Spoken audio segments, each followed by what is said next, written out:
We're not done with this whiteboard yet. Let's continue on. So, last video, we did the XR80 status. We did mail time. Now we're gonna go over the parts order. Updated the build sheet. So on here we got a petcock.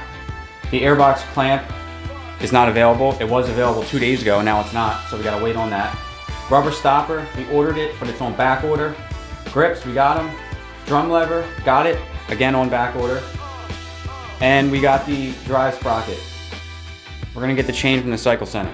There was also some hardware that we needed to order. This is the chain guide. It was missing, didn't have hardware, got that. Got the hardware for the chain guard. And because I just came up with some bolts and washers for the heat shield for the exhaust, I was able to find those. Those were cheap, so I ordered those as well. And I also purchased a new drain bolt and crush washer for the bottom of the engine, for the oil. It kind of sucks that it doesn't show you that it's on back order until you actually order it. So I don't know when I'm gonna actually get those. The total price was 94 euros plus shipping. So that comes out to $114.17. Another item that I was trying to get, which was in stock 2 days ago, just like the clamp, is the front seat cushion, which was like 6 euros. Out of stock, wasn't able to get it. And the front cable guide for the front brake cable that goes on the front number plate and guides it down the fork tube. Found it in stock one time and that was it.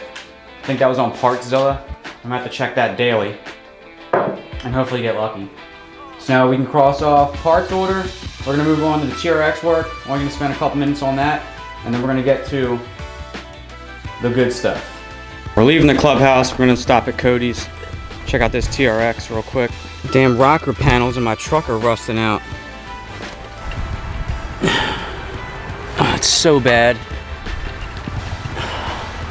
Damn Chevy. This is what the TRX looks like, a lot different than last time you guys seen it. So it failed the compression test. We had to take the motor out. It's back in now. The rings were stuck on the piston. We honed the cylinder, painted it, and it's back together. Last weekend we got it to run on carburetor cleaner, but the starter wasn't working, the battery was dead. Now the battery's good, the wiring seems to be right, so we're gonna try to fire this thing up and see if it can run. We had to get a new gasket kit and these springs for the pulse generator inside here because they basically just fell apart in your hand.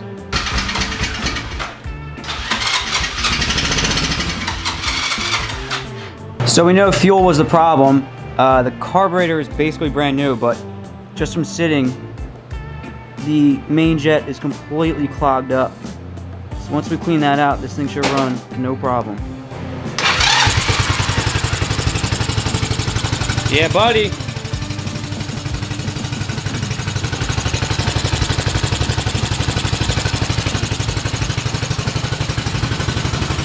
Both the pilot and the main jet were clogged pretty good.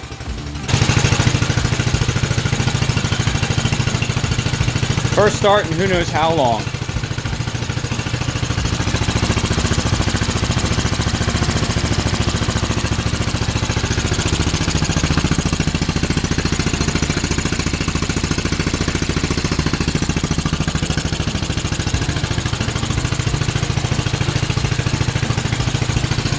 All right, I'm gonna be heading back to the clubhouse to work on Todd's bike. Gonna go ahead and cross that off the list. While I was at Cody's house, our final piece arrived. That is the cover for the Cush Drive hub for the rear wheel. So now it's time to get down to some serious work.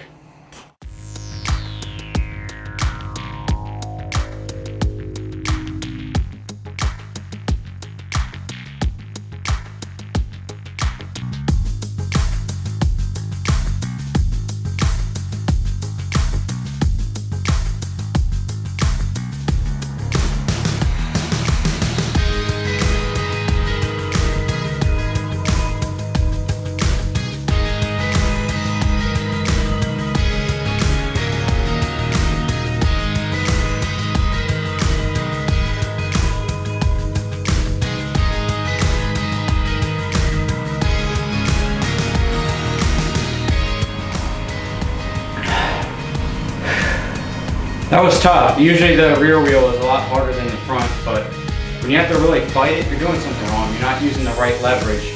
I got really frustrated when I have to save that clip for later.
So I just went to put the rear wheel on and I noticed there's a problem. So basically on either side of the axle, there's these spacer collars here. There's supposed to be 2 of them and there's only 1. I found it really weird how one, when I took the bike apart, instead of having a cotter pin, there was like a roofing nail. Also, there's lock washers. Never seen that before. So, and this weird looking spacer. So somebody took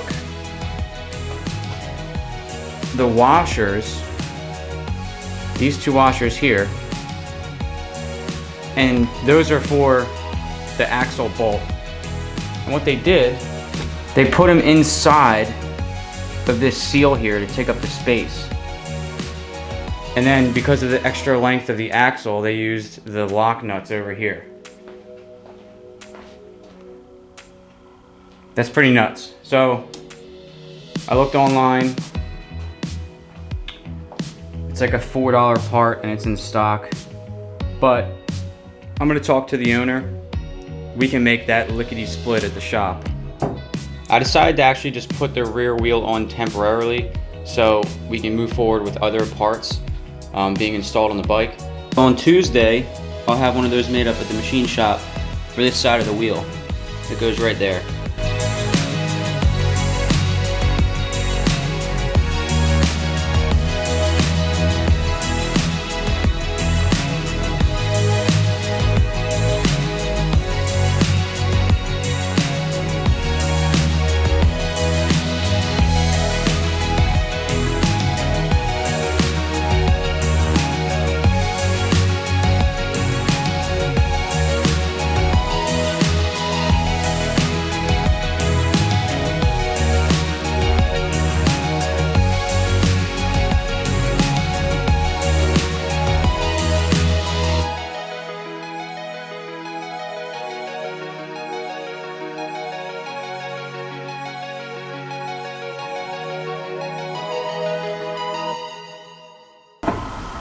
I just temporarily put a cotter pin on the back side here. It was missing the washers. I'm gonna have to get some of those.